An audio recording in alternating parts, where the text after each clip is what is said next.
দীর্ঘস্থায়ী কিডনি রোগ, যাকে দীর্ঘস্থায়ী কিডনি ব্যর্থতাও বলা হয়ে থাকে, যার ফলে কিডনির কার্যকারিতা ধীরে ধীরে হ্রাস পায় বা কমতে শুরু করে। কিডনি রক্ত থেকে বর্জ্য ও অতিরিক্ত তরল ফিল্টার করে প্রস্রাবের মাধ্যমে বের করে। দীর্ঘস্থায়ী কিডনি রোগ শরীরে বিপজ্জনক মাত্রায় তরল ইলেক্ট্রোলাইট, তার সাথে বর্জ্য জমে যেতে পারে। দীর্ঘস্থায়ী কিডনি রোগের প্রাথমিক পর্যায়ে খুব কম লক্ষণ থাকতে পারে, অর্থাৎ যতক্ষণ না কিডনির অবস্থা খারাপ পর্যায়ে না যায় ততক্ষণ পর্যন্ত একজন কিডনি রোগী বুঝতে পারে না যে তার কিডনি রোগ হয়েছে। দীর্ঘস্থায়ী কিডনি রোগের যে সমস্ত লক্ষণ প্রকাশ হয়ে থাকে, দীর্ঘস্থায়ী কিডনি রোগের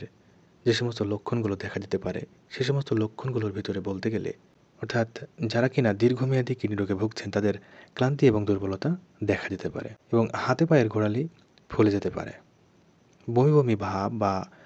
বমি হতে পারে, তার সাথে ক্ষুধামন্দা দেখা দিতে পারে, ঘুমের সমস্যা হওয়া এবং ফোলা চোখ, অর্থাৎ চোখের পাতা ফুলে যেতে পারে, প্রস্রাবের সমস্যা দেখা দিতে পারে এবং ফেনাযুক্ত প্রস্রাব হতে পারে, পেশি খিঁচুনি হতে পারে, ত্বকের শুষ্ক ভাব এবং ত্বকে চুলকানি দেখা দিতে পারে, ত্বক কালচে হয়ে যেতে পারে, উচ্চ রক্তচাপ যা নিয়ন্ত্রণের বাইরে চলে যেতে পারে, ফুসফুসে তরল জমা হতে পারে যার কারণে শ্বাসকষ্ট দেখা দিতে পারে, বুকে ব্যথা হতে পারে এবং হার্টের চারপাশে তরল জমা হতে পারে।